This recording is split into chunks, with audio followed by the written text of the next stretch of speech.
And if I write on the board, they can see that. Yeah, the web work. Okay. Yeah, this will be adjusted. Yeah, I'll just choose that. So my name is Louie Hamner with Fidelity National Title. I was previously owner of Vanguard Title, sold Fidelity National Title at the tippy top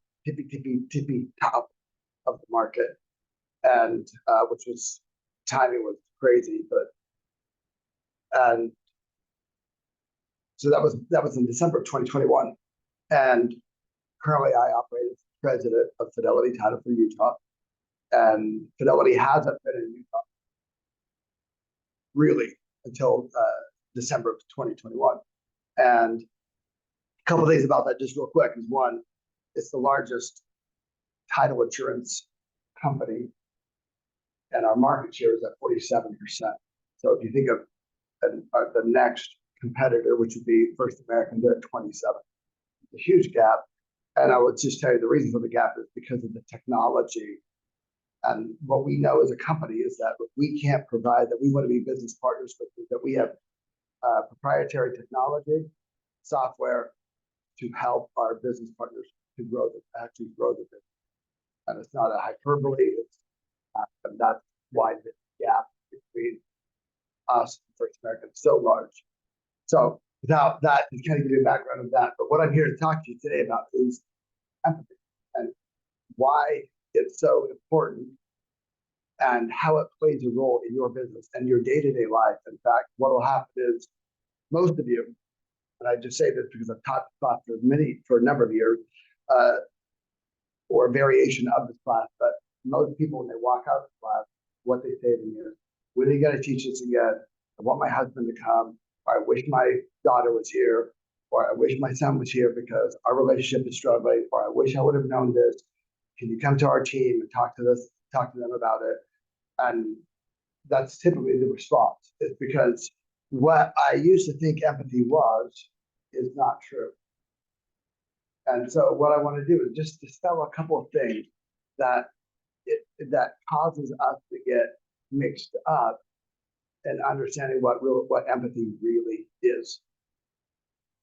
So I speak Greek, which is not really that important because not very many people speak Greek.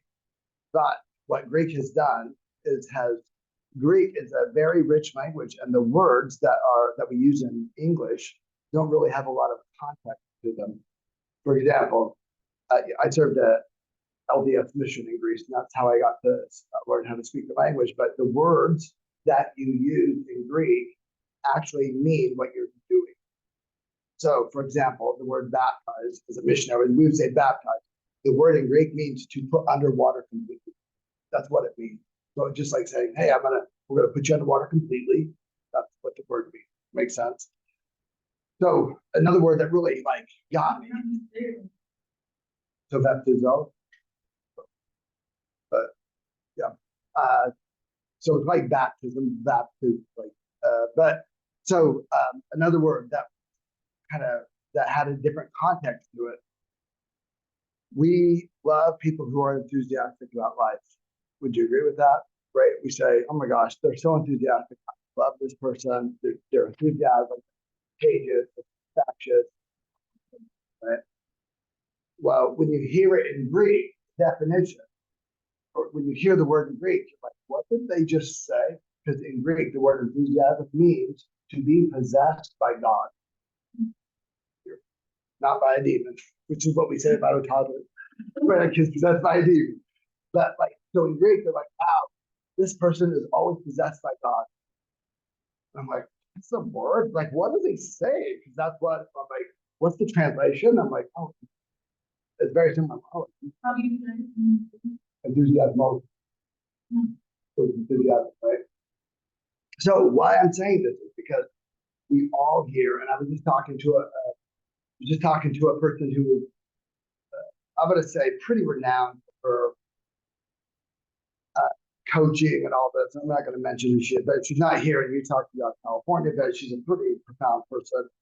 And when I was talking to her, she said this to me. She's like, how many people, she's like, you hear a lot of people say they're empath, right? How many of you hear that they're an empath, they're an empath? Now, this is, I will not reveal who it is, but this is what the lady said. They're not empath. And that's what, and that's what I've come to know. That's what I believe too. And I couldn't believe she was saying it. She's like, they say they are. She goes, because if you are, you know. So anybody who says it is not. So how do you know they are? Because they so they're not. Makes sense. Like you don't have to walk. Anyway, so here's what it is. Here's why I say that. I want you to understand, because we have to really understand what empathy is. When you understand what empathy actually is, then you understand someone who is empathic.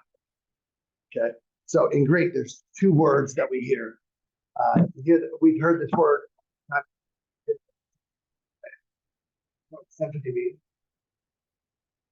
Sympathy, sim, means same. What it means is the same tone, symphony, same voice, same noise, same tone, same sound. Okay, so a symphony is different instruments playing the same song, symphony. Okay, so here's the difference. Empath, empathy comes from the word. Empathy is derived from the Greek word pathos, which means pain, which means to go into another's pain, not yours. And to see and to understand and to navigate, but to navigate that pain in that person's perspective and understanding of that pain, not in your pain. I'll explain. If your dad passed away and my dad has passed away, and I'm talking to you and you're sad today because your dad has passed away, and I feel your sadness, and I'm sad too because I even brought it up to you. You didn't tell anybody you were sad. And you said, feel it too. And then I say, why are you sad? Dad's birthday, he passed away 6 months ago. And now I'm really sad. And then I talk about my dad. That is not him. That is not him. That's talking about my pain. My whole focus in every question I would ask would be about her mindset and her perspective of her dad and understanding how she saw her dad. Why? Here's the thing. Rob's dad might have read him bedtime stories. My dad did not. Rob's dad might have taken him golfing. My dad did not. Rob's dad might have been this kind, gentle giant. My dad did not. Make sense? So if I don't miss and feel the pain of missing a calm, gentle giant who would take me golfing and read me bedtime stories, and that's the pain I'm feeling, I'm not empathetic to my feelings. If Rob's pain reminds me of my dad, that is a sympath. I am saying the same pain you're saying. I'm not into the details of your pain. I know my pain. Sometimes people tell you the timeline for your relief, like they say you should be over. That's right, and it's all different. That's right. So we're gonna find this. There's 4 attributes that empathy. And I'm gonna tell you this, like everything I'm telling you, I want. When as I was learning it, I thought this works. No way. This is not empathy. I know what empathy is. Because I want to say I felt it. And over the years, since 2013, as I've taken a deep dive in it, I've realized the last, I guess it's been 10 years, I realized like at some point in my study, I'm like, I am not empathetic. That is my problem. I am sympathetic. I want to help it. I want to do it. I am not empathetic. So actually, let's do this. I'm going to share a video. Brene Brown, and Brene Brown will will illustrate what I'm saying, and then we'll kind of go in deeper detail, but then we're gonna talk about how we use it. So I'm gonna, oh, it says, I am sharing screen, perfect. So if I go down on this, let's see, I put that out, okay. So I just wanna make sure you guys can see this on, right? Can you see it up here? Okay, so if you can see it up here, then you can see, okay, so here we go.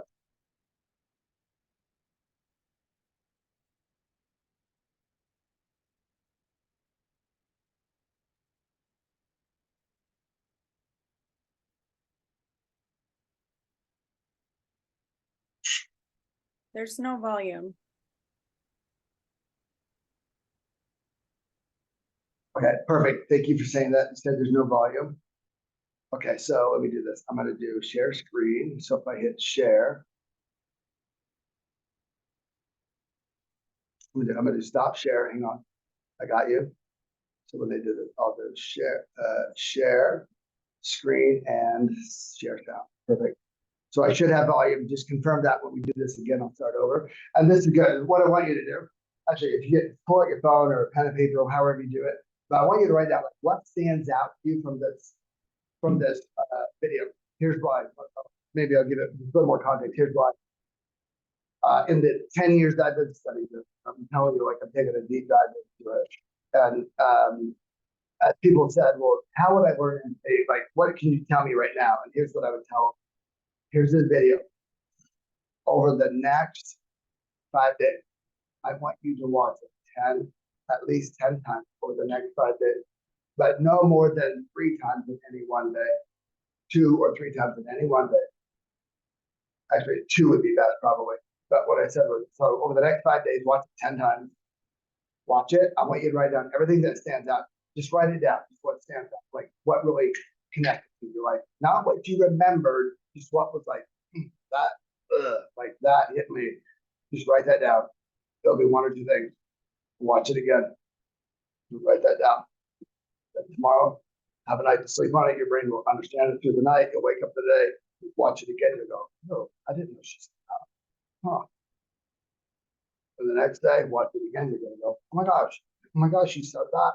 And I could give you the text of it. You would read it, and you'd go, oh, I get it. But Socrates said it best when he said, it's impossible for you to learn what you think you already know. So you hear people say, oh, I know that.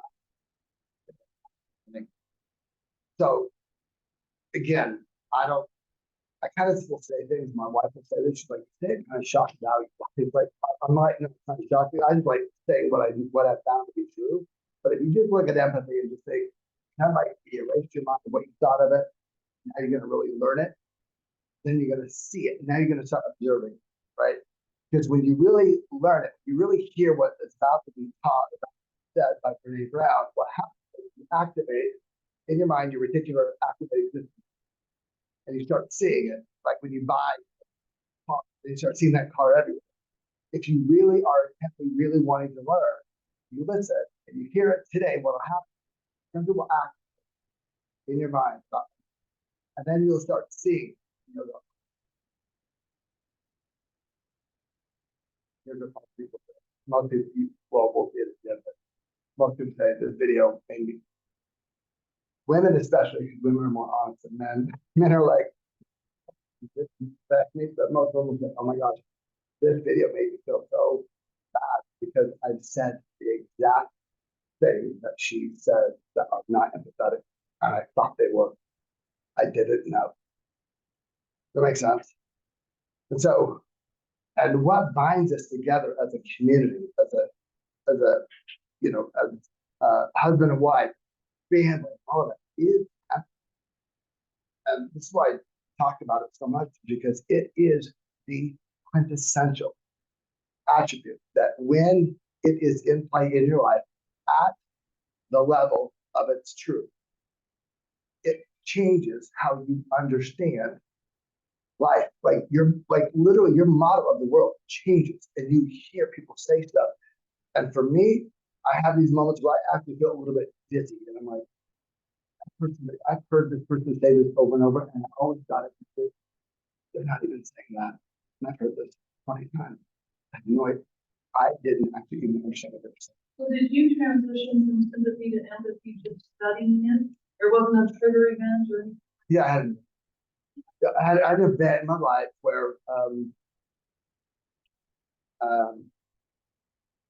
know how to say it, but anyway, I in my church I got a position where I was meeting with kids all the time, and I was the leader of a group, and as I would sit there and listen to kids, I thought, this is how I would look at it, like how my dad would say, I'm like, just tell me your problem, let's fix your problem, whatever you got, let's just fix it. What are we going through? Like, just tell me what's happening. Like, I want to champion you, say you're awesome, you're this, I want to cheer you on, and then tell me your problem, we're gonna fix it. That and empathy has zero to do with fixing it. Zero. Here's the unempathetic person that thought they were empathetic. I'm gonna tell you how to fix it. Do you want me to help you fix this? A very unempathetic. I'm talking the antithesis of empathy. Because what empathy is acceptance. Empathy is acceptance unconditional. Empathy is, I accept your story as you say it is, and I'm not thinking. I'm believing every word you say as you say it. I'm seeing everything you're saying exactly how you say it, and I'm not changing the imagery of it. Like if I say, I know Rob pretty well, like, Rob cheated me, right? And like, Rob cheated you? Like, or you're like, right? That thought came to your mind. You're not saying how I'm saying. You should say, how do you feel? You would go along with it. Not that you're portrayed, not you're going along with a lie, but you're going along with the emotional state. With they see it. What did he do? How did he do it? What would he do to set it up? What would be his motivation? Right? And you go into the story, seeing it as they see it, without judgment, without any trying to say there's no way, or well, you probably misunderstood it. Nothing. It's like you're absolutely right. Not that they're right, but you're absolutely right with your perspective and how you feel about it. And I would feel identically about that as you feel if I were you. And that's true. Does that make sense? Because they're feeling that way. Not because I don't think they're a mean person. Does that make sense? And here's the clue. Here's something that's been super helpful, and I'll go into it. Say, I hold my opinion. 100. I'm not here to tell them what I believe. Right. I'm here to understand how they believe it. Here's a perfect example. Who has read C.S. Lewis, The Lion, the Witch, and the Wardrobe? The Lion, the Witch, and the Wardrobe. So you should read it. Here's what happens. Let me just say this. As a kid, I think it was the first book that I actually read cover to cover. You give a book report on it. I didn't lie that I read the whole book. I'm like, oh, I read the whole book. I'm like, and what happened? I read 40 pages of the book. I'm like, BS my way through it. So here's what happens.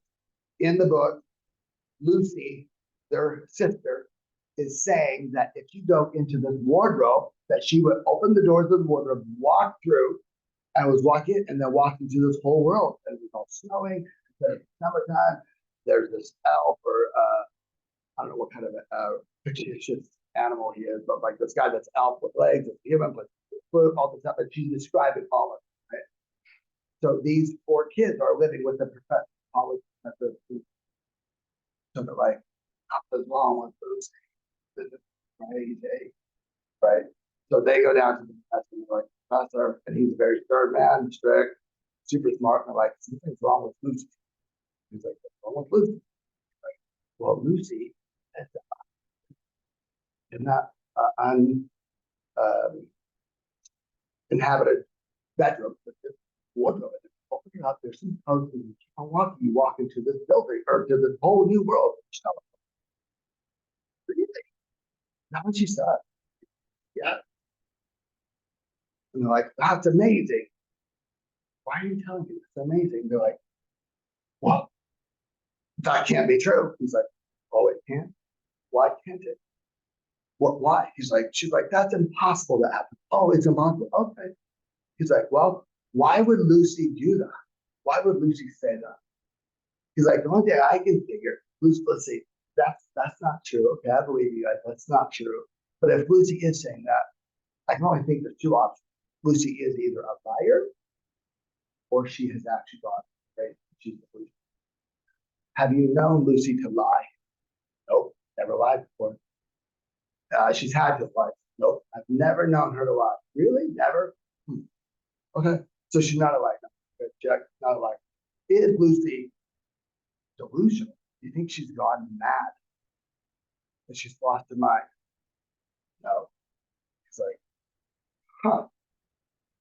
All right, well, I guess she can't be those two things. I'm like, well, what's the truth? He's like, well, what would be the other option? What would be the other option? She's like, she's telling the truth. He goes, yeah, that's the only other option. Or is she telling the truth? Yeah. They're like, well, how will we know if she won't tell? He's like, well, how could you know? He's like, and they say, well, maybe we should go up in the wardrobe and see what happens. He's like, yeah, maybe you should. And what happens? They go up in the wardrobe and sure enough, what do they find? All world. So here's what happened. There was no judgment on his part. He didn't say, this is crazy. She's a stupid little kid. She's really sad because she went out with your mom. He didn't make up any excuse. Didn't think they were bad for asking the questions. Nothing. Just ask more questions. That makes sense? Totally in their model of the world. Okay, let's say she's crazy. She's crazy. Let's say she's this. Okay, let's say she's not. She's that. And then as they ask him the question, she's like, they came to their own conclusion. But if he would have said, Lucy's a liar. She's not a liar. You don't understand her. Then Lucy's crazy. No, she's not. She's not crazy. You don't. I don't even know why we're telling you. You don't even understand it. Or if he would have said, I've been around liars. Dude, you can't trust them worth anything. Dude, just stop hanging around her. I've been around people that are going crazy. Don't go around her anymore. Does that make sense? Like, no judgment. Stepped into their model of the world and saw their pain, which was, we're worried about her. And he goes, I'm worried about it too. I don't know what to do. What should we do? And they're like, I don't know.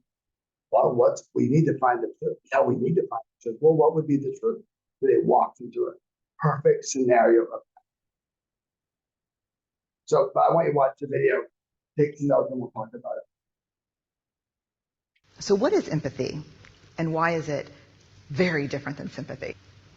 Empathy fuels connection. Sympathy drives disconnection. Empathy, it's very interesting. Teresa Wiseman is a nursing scholar who studied professions, very diverse professions where empathy is relevant, and came up with 4 qualities of empathy. Perspective taking, the ability to take the perspective of another person or recognize their perspective as their truth. Staying out of judgment, not easy when you enjoy it as much as most of us do. Recognizing emotion in other people and then communicating that. Empathy is feeling with people. And to me, I always think of empathy as this kind of sacred space when someone's kind of in a deep hole and they shout out from the bottom and they say, I'm stuck, it's dark, I'm overwhelmed. And then we look and we say, hey, you can climb down.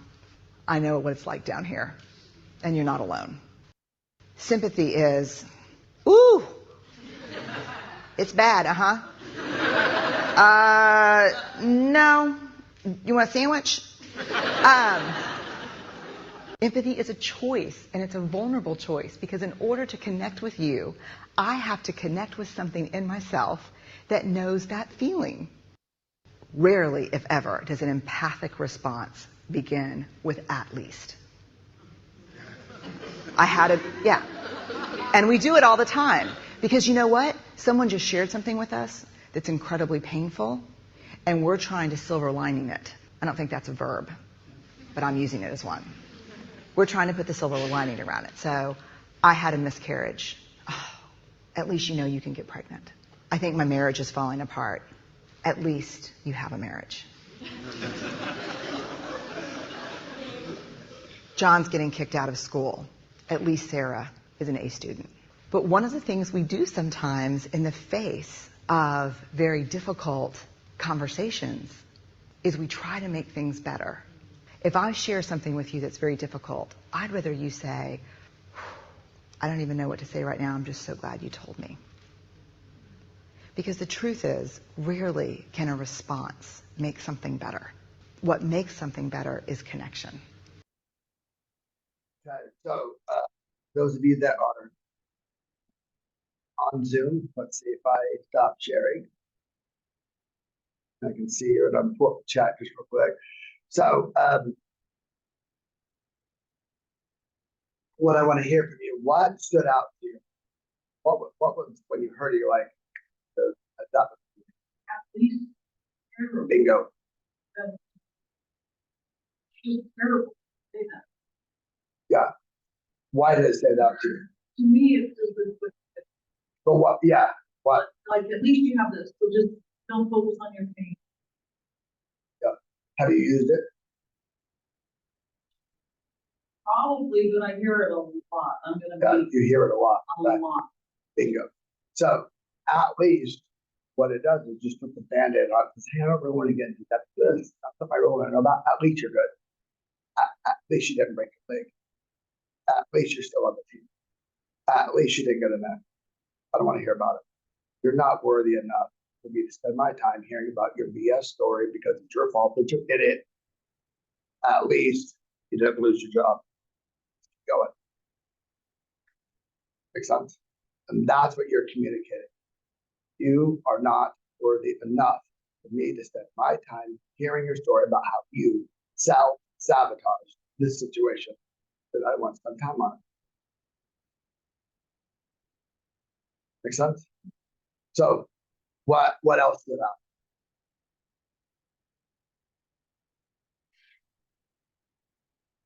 Just the definition, connection versus disconnection. Yeah. Because I think a lot of the tensions when people are trying to, based on the understanding of empathy, I'm trying to build a connection. So I can tell you my model is solve the problems, we can move forward. And so my thought is, hey, let's solve the problem. So that resolve, and now you can move forward. But if you're right, if you are more focused on solving the problem, that can cause a disconnection. And if someone needs that connection at the moment, they're not ready to solve the problem. They need to, I guess you can say, they need to go through closure. Yeah. Or whatever they need to deal with. Oh no, you look like you had something to say. I'm like, Oh, I was just talking to myself, but I'm gonna. We validate and then accept our clients, and I think you need to ask permission before you move on. From, making sure that they're finished with their thought before you start continuing on in the conversation. Right? That's what I got from it. yeah, love it. It's great. So Maybe I want to share. Well, I don't know what it was, year or something, fell down into pretending she's gonna be empathetic, but then she stayed sympathetic and just threw a silver lining around her, Yeah, and then hurried and bolted, like that's right. she's pretending to get into their pain, but she doesn't want to. That's right.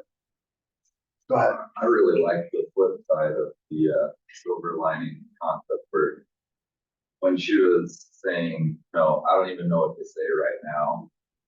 I'm just glad you told me. I mean, 9 times out of 10, you do know what to say right now, but it's allowing them to grieve their trial that they're going through by saying, yes, this is awful, I'm so afraid for that. And even if you can say, if I know what you're saying, you keep that out of it. Just sorry about it. Yeah, that's really good. I like that. Because what she says at the end, she said, rarely. What she said at the end, rarely can a solution actually fix the problem. But rarely can a solution make it better. What always makes it better is connection. Always. Why? So here's what I've learned over the years. And this is something as a person, I would say in my course in this business, I have sat down, literally, I have sat down and done more than 20,000 closings. 20,000 in the history of my life. So, and if you say, and most closings, I'm saying the vast majority of my closings were 2 people. So I'm trying to give you perspective. I've sat in front of 38,000 people for an hour. And there is something that you learn after sitting in front of at least 38,000 people that you start to see a pattern. When I was learning about this, and then I'm sitting in front of these people that I do not know, and I'm using these skill sets that I'm learning through empathy, and the person says to me, and then I say something in the closing, and literally they'll say, "How could you possibly know that? You don't even know me." Want to know how I knew it? Because I stepped into their perspective. And when I step into their model of the world, and I understand how to ask certain questions and can sit into their model of the world, I can predict or guess at least with a high accuracy what also is occurring in their life. How do I know that? Well, I've sat in front of 38,000 people, and I would say more than half of the people were as I was learning. So I could say I've sat in front of 18,000 people while learning this, asking questions, understanding empathy, asking them, and then being able to literally predict. And I'm not, no hyperbole, predict with accuracy exactly what was the next thing to happen. Don't tell me this is the next thing to happen to Dad. How do you know? Do you know my dad? Are you familiar with my dad? No, it just makes sense. This, that. And you said this, that, and he said this. It would mean that your model of world, he would do something like this. You feel like that's exactly what happened. Does it make sense? And the people that know me well, that they will say, like, this is a trait. This is a skill that we can learn. Few people. It's like if you've ever gone to Tony Robbins and you watched him do his thing, and then he predicted what he like. How could he do it? Empathy. 100% empathy and the skill of understanding body language. You sit there and ask questions and know that just what he said. I've been around 4 million people. I've learned enough to know that everybody's life is just a pattern. Our life is just, and when someone said one thing, I know this pattern is what's happening, and that's what's happening in this life, in this example. So here's the point. Empathy is perspective taking. Here's a story to illustrate this. I had a really good friend who had lost his wife unexpectedly to cancer. When he lost his wife, all these people were bringing him food, right? So in our church, I hadn't had a chance to meet with them. I should have been met with them. It was like 4 days since his wife had passed away, and we just couldn't connect. I felt terrible because I thought, but he's probably thinking. And his wife used to cut my hair and all this stuff, and I'm like, he probably thinks I'm a total jerk because I'm not there, you know. And anyway, bottom line is, I see him after walking out of a room with, with a stake president, with a leader that was higher above me, but walking out of a room, and then I thought that, that this guy didn't already offer. Then 4 days, all these people are so kind and so loving, so everything. Right? So I just think, and I'm learning all of this. I thought, no, I have something to offer. So I walked up to him. I get emotional thinking about this, but when I walked up to him and I just looked at him, here. And I just hugged him. And as I hugged him, I said, I don't even know what to say this moment right now. All I can say is that I'm just so glad I'm here and then I'm hugging you. So I'm just glad I get to hug you right now. Okay. Sobbed. Okay, this is 4 days later. Now, a couple months later, we're on a motorcycle ride. we're cool dudes. We're talking to Bluetooth helmets, and he says, "Hey, I got to tell you something. I haven't told you." He goes, "You remember 3 months ago when you came to me and you pulled me aside in that room and then hugged me after Carrie died?" I go, "Yeah." And he said, "From the time that she passed away until I saw you, I bet you I had talked to more than 100 people. I want to tell you some people that I talked." And he would just say it because they're very caring, loving people. But I just want you to know this. Like, I'm not, empathy is like, people, when we understand it, our care and love like goes next level. Like, it's exponential. Well, unquote, this is what he said. "You were the first person of more than 100 people, and you didn't," his word, "you didn't give me a damn thing. No casserole, no cookies, no nothing." He goes, "But I knew." He goes, "I knew it." And he goes, "And I got a ton of food to show you. Otherwise, that I should have been somebody else." He's like, "And all that." He goes, "Don't get me wrong, Louie. They're good people. They're nice. They're trying. But you've been talking about empathy for a while now. I actually understand it because I felt it. No solution, no nothing. Didn't fix it. It's just there. Makes sense? But I think So it's just kind of giving context of like,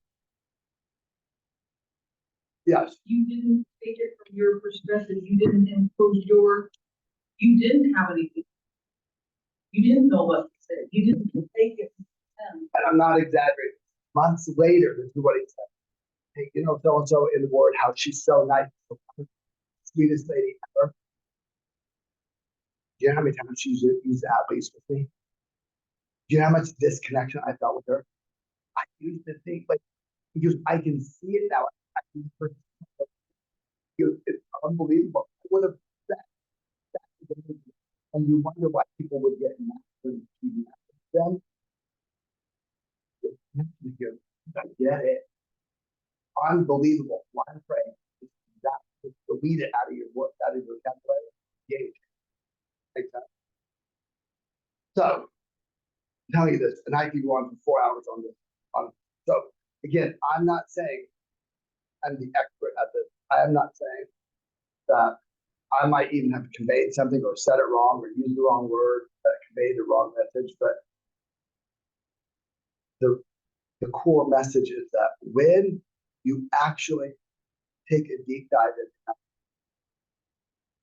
you will discover even the kindest of people aren't making that you think. They are.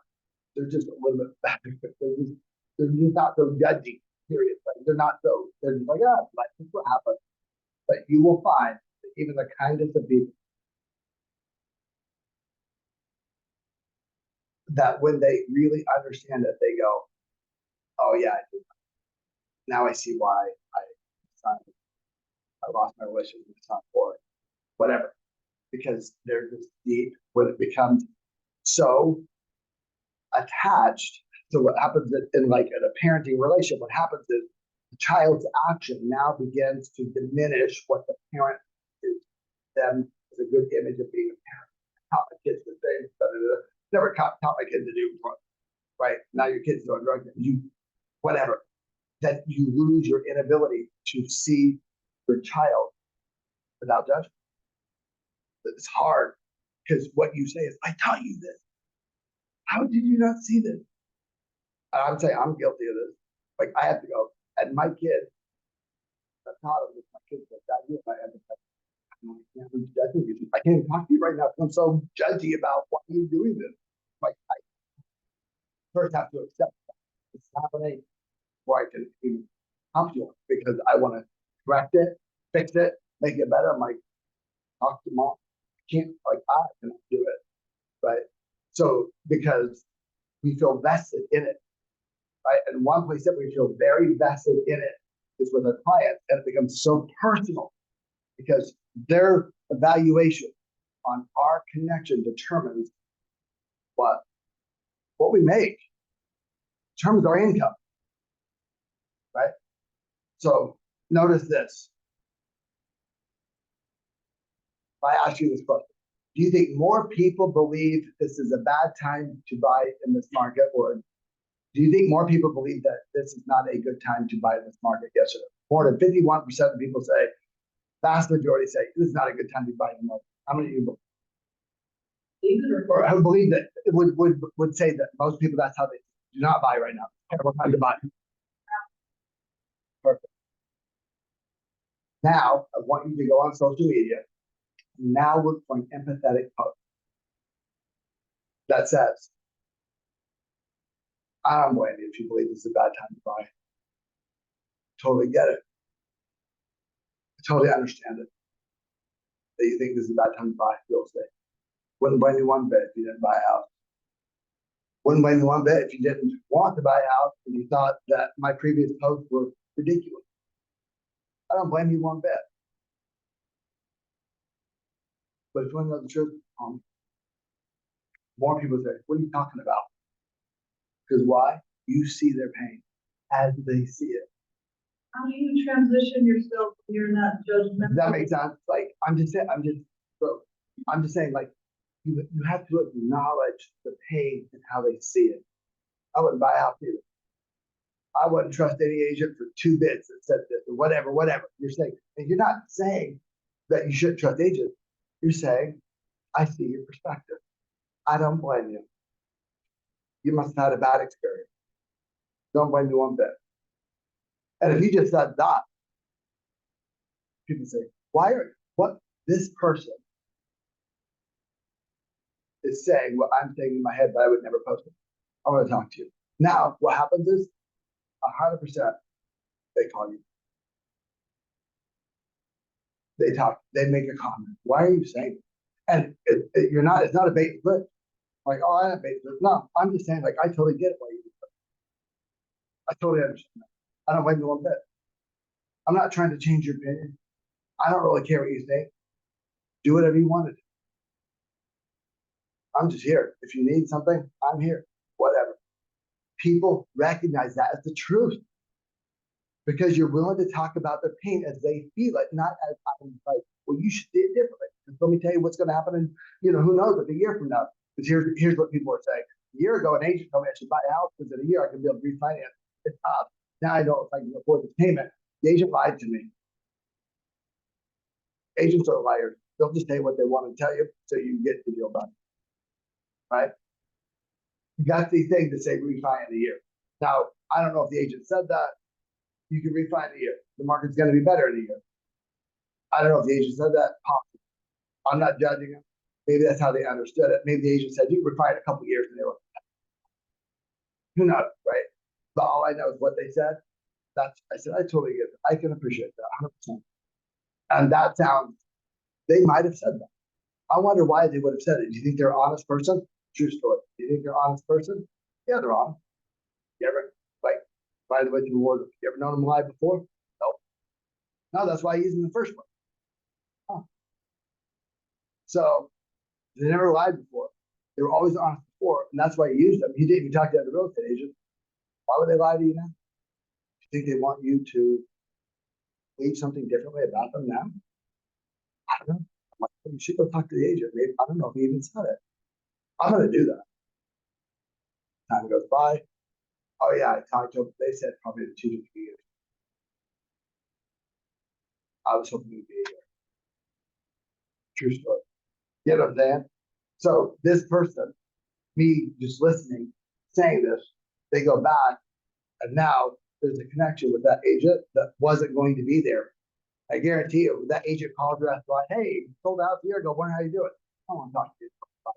Like, if that's what happened. Make sense? So empathy, and again, literally a top 4-hour class. All I can tell you is that there's a compelling change that happens within you once you accept the fact and not resist. Like, that's what I'm saying. Like, I had to get to a point where I thought, man, I can start to see all the mistakes I made historically. I go back, apologizing. I thought, like, I told you this, I totally suck. Or employees, like, I totally suck. And I'm like, I get it. And I see you. And I feel what you're saying. And I don't even know what to say right now. Totally understand it. How do you transition yourself with your children when you're in that judgmental mode? You say, I can't even talk to you right now. I want to fix your behavior or ignore it. How do you come back after they talk to their mother and you say, I'm transitioning from sympathy to empathy? Well, there's probably some swearing in there, but like, so kind of what happens is I can feel my agitation get up, and I'm like, then I start to think, okay, I know now. See, that which is most personal is most universal. So if you're feeling it, they're feeling it. If you're feeling awkward, they are. If you're feeling worried about the relationship, they are. And if they say, no, I'm not, it's a lie. Because that's why you're feeling it. Because there's something that's happening that needs to be uncovered. Makes sense. So that's I mean, with my kids, it's just way different because it's easier to get into that entrapment. Not that they're entrapped, I fully acknowledge it. It's on my own volition, but like, it's easy to get into that judgment. That what I find when I get myself all out, I can hear it and I say, you know what? I don't know if I agree with you right now. I don't even know if I can even understand it. Swear word, farm word, not swear word. The words used on the farm, those are totally fine. But like probably a couple farm words, and then I'm like, I can't talk about it right now. Like, let's talk about it other time. Let's just figure it out. I can't figure it out right now. Too close-minded about it because I don't see it your way, and I don't want to. I'm honest. I don't want to see it your way. Too close-minded. I don't want to do it. And I think you're totally wrong, and I can't get my perspective out. So I just need time. And they're like, I get it, because there's a pattern. They know that that's me being honest. I'm not telling them they're wrong. I mean, I did, but I'm not definitively. Like, that's still up for debate. We'll figure that out. Last night, my son says to me, who's 17, Dad, I can tell you, you're totally wrong. And I'm going to tell you why. And he's like, because I felt this way. And I know that's not how you want me to feel. So I know you were wrong. I'm like, damn, this kid's good. Like, what the, like, yeah, you're right. You're right. Because in the end, I don't care if you were right. I know you don't want me to feel this way. So I can be right, but in the end, I'm wrong because there's no connection. That makes sense. I'm like, you're right. He's like, we'll just talk about it later. I said, I agree. We should talk about it later. Right. So it's very good. Like, it's kind of like I've educated my kids enough to where they call me out on it. They're like, that's what you said. I'm like, like, that's better than you do, right? But with your clients, when they feel that connection, because here's the statement we always hear, but we're like, what does that really mean? People do not care. They will never remember what you did for them. They will only remember how they felt in your presence, period. That is it. That's it. They'll never remember the great deal you did. They'll never remember how much you saved them or how much this was happening. They're like, that was a great interest rate, or that was a great deal. I don't even remember that. I remember that you saw me. Da, da, da, da. Exactly. Literally. Last story. I'll just sum it up real quick. True story. I'm gonna change some things. And a lady that I did not know that called me up because somebody that I had associated with, she said, had an affair with her husband. So I'm getting called out because I know this person very well. They're like, you need to tell this person, blah, blah, blah. You're telling me this. I've never spoken to this person in my life. True story. They're yelling at me on the phone. I'm like, I don't even know. I don't know why I control people. Just because I know them, like, what is going on? Right? She's telling me all these things, how she went to the house. Blah, blah, blah. And then she said something. So, yeah, we got divorced a year ago. I'm like, oh, so it's not your husband. You know what I'm saying? But she conveyed it as, this is my husband. My ex-husband. But how she started the conversation? Go to that and have an affair with my husband. How was that possible? I just didn't think that was the pig from. That's what she said. Yada, yada, yada. Husband. This is how I discovered it. I go to the house, blah, blah, blah, get to there, blah, blah, all that. And I'm just looking at the story. And I had to stop. I'm in my truck. I'm just writing down what she said, just so I can follow the story. I'm like, I'm not very good at following stories. Writing down notes. And she says all these things, and she's like, what do you have to say about it? And I just looked at that, and I said to her, can I ask you a question? How are your kids? What was their response when you walked down? Literally, this is what she said. Farm word, farm word. You don't even know me. Farm word. I've told the story to my 4 best friends. Not one of those farm word best friends ever asked about my kids. I can't believe asking about my kids. Saw it for 3 minutes.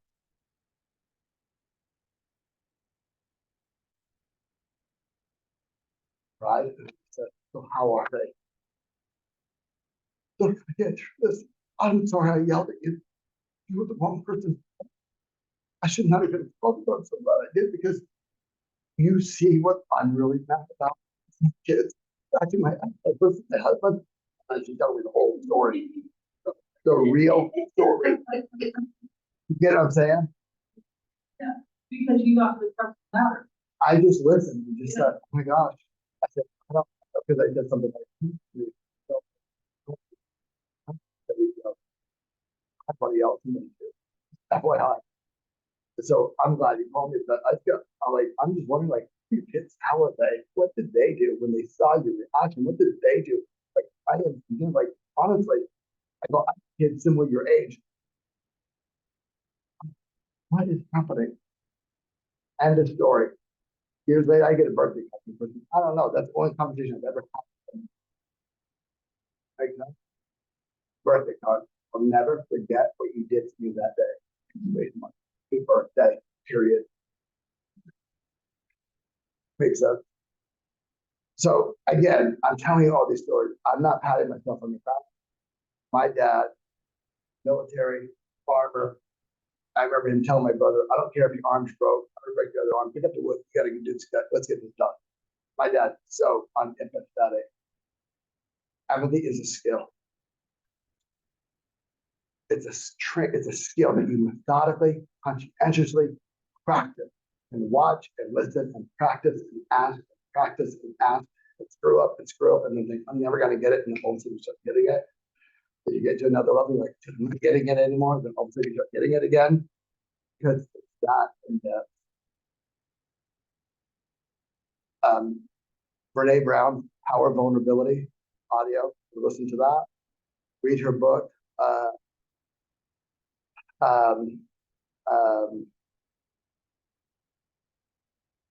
Lost it.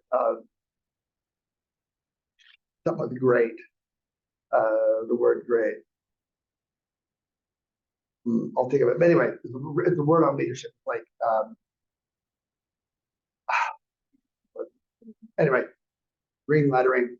Brene Brown, such a great. It's like great leaders or great empathy or something great. I can't remember the phrase, but I've watched this video 10 more times. Just watch and don't. I just watch it and know what you would have said.